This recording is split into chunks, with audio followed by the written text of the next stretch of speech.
Hi, I'm Dongsheng. Welcome to Digging into China, where we explore China in depth to review unique perspectives. The Chinese Communist Party's military has once again made headlines, apprehending several high-profile figures, often referred to as big tigers. This time, authorities detained 4 senior officials. The first is General Wang Chunning, former commander of the People's Armed Police Force. The second is Lieutenant General Wang Zhibin, who previously served as the Secretary of the Discipline Inspection Commission for the Rocket Force. The third is Lieutenant General Zhang Lin, a member of the 20th Central Committee and a former head of the Central Military Commission's Logistics Support Department. The fourth is Lieutenant General Gao Daguang, former political commissar of the Central Military Commission's Joint Logistics Support Force. You might find this arrest unsurprising given the military's repeated purges in recent years, with numerous generals removed from their positions. As for their alleged offenses, official reports will likely cite familiar charges: corruption, personal misconduct, or violations of principles such as the Two Upholds or the Four Consciousness. There is little need to speculate further. The formal announcements will clarify the details. Since 2023, the Chinese Communist Party has detained over 20 senior military officers, leaving those still in office understandably apprehensive. This latest round, however, has a unique element worth noting, particularly regarding General Wang Chunning, the former armed police commander. Wang is a second-generation military figure. His father, Wang Yongming, served as deputy political commissar of the Nanjing military region, a position typically capped at a major general or, at most, lieutenant general. Wang Chunning, however, surpassed his father, achieving the rank of full general. Wang Chunning's credentials are solid. He earned a legitimate university degree and began his military career in 1985. Rising steadily from the ground up. For individuals like him, children of military families, the path to promotion is often clear.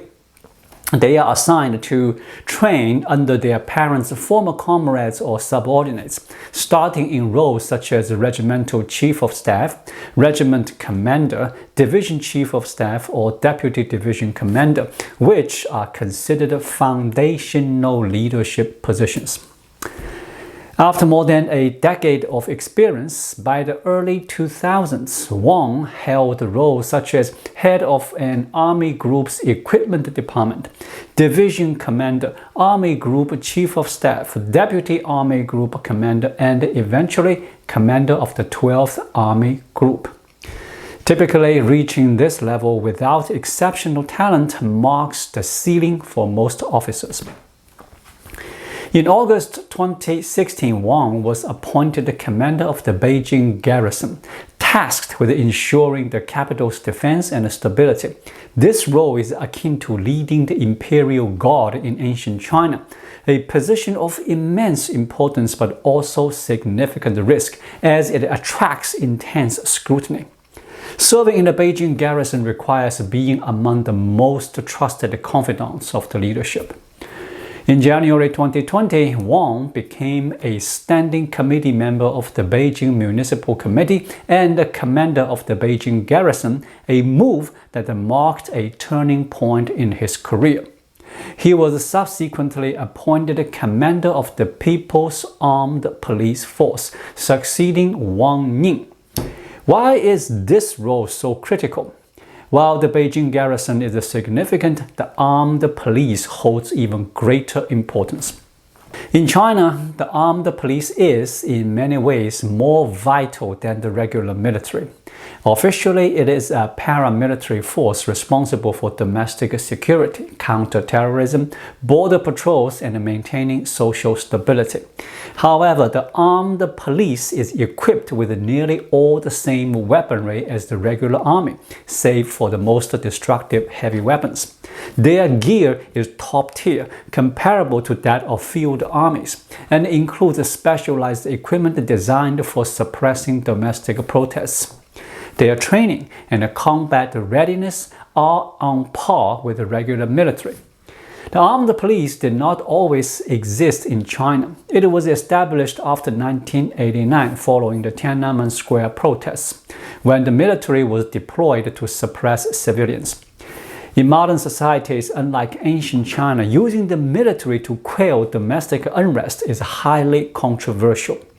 A modern army's primary role is external defense, not internal enforcement, which is typically left to the police. However, police forces often face challenges in such scenarios. They are deeply integrated with the civilian communities, as seen in recent protests in Nepal over government internet restrictions. There, police initially fired on protesters but were the first to stand down, unable to suppress the crowd. Police officers drawn from civilian populations and interacting frequently with the public often hesitate to act harshly during crackdowns. Additionally, policing is a long-term career with an older workforce, unlike the military or armed police, where personnel are generally younger and serve shorter terms, similar to regular military service. During China's 1989 democracy movement, the Communist Party discovered that the police were ineffective, with many officers sharing public discontent and passively resisting orders. When martial law was declared, the civilians blocked military units in Beijing's suburbs, and the police did not intervene. Some even shed their uniforms to join the civilians. This alarmed the party, as the police could not ensure the desired social stability, and using the military drew international condemnation. The solution was the creation of the armed police. The armed police operates in a unique space between the military and the police, with the appearance of a police force but the structure and the training of a military unit. In essence, they are soldiers. While the party describes them as a paramilitary force, they are a fully militarized entity with significant strength. Numbering approximately 1.5 million, the armed police absorbed many soldiers after Deng Xiaoping's military downsizing, with others reassigned to civilian sectors like the Xinjiang Production and Construction Corps or railway construction. Since then, the armed police has served as the party's primary tool for suppressing social movements. Local governments cannot directly deploy the armed police but can request their intervention through a report or phone call, and the armed police are obligated to comply. For instance, in the recent Jiangyu incident in Sichuan, the municipal committee could not directly summon the armed police but could request their deployment, which was promptly executed. In effect, the armed police serves as the regime's civilian-facing military arm. In December 2000, Wang Chunning was promoted to full general and also held a police rank, as is customary for the armed police commander. This allowed him to attend meetings of the Central Political and Legal Affairs Commission, a privilege not extended to regular military officers. Thus, the armed police occupies a unique position, bridging military and civilian spheres. Wang Chunning was a talent personally cultivated by Xi Jinping. His significant promotions began around 2016 to 2017 under Xi's leadership, advancing from Major General to Lieutenant General and then to full general. Xi's tenure began with a sweeping anti-corruption campaign, particularly targeting the military. While corruption in the military is undeniable, the campaign's primary focus was on removing those not fully aligned with Xi. Xi Jinping's family lacks deep military ties, leaving him without a robust network in the armed forces. The military's loyalty to him often hinges on funding for modernization and development. Significant investments have produced hypersonic missiles, aircraft carriers, and carrier-based aircraft, but the outcomes fall short of the funds allocated. The military has received substantial funding to upgrade its arsenal, but these weapons are not combat ready. The primary aim for their development appears to be securing budgets and enabling corruption, not preparing for actual warfare. This deeply frustrates Xi, who harbors ambitions of conquering Taiwan, achieving historical military success and establishing dominance in the Asia-Pacific. Yet, only a few mid- and lower-level officers seem eager for conflict. Senior officers, however, have no interest in war. You may encounter hawkish rhetoric from some military figures in the party's official media, advocating for confrontations with the US or action against Taiwan, even at a great cost. Within the military, however, such figures are often ridiculed and ignored. This explains Xi's relentless purges of the military. He seeks to eliminate those who do not share his vision and enforce his authority. Despite these efforts and planting loyalists as overseers, Xi struggles to control the military, which remains reluctant to engage in combat. Officers prioritize maintaining their ranks, amassing wealth, and avoiding war.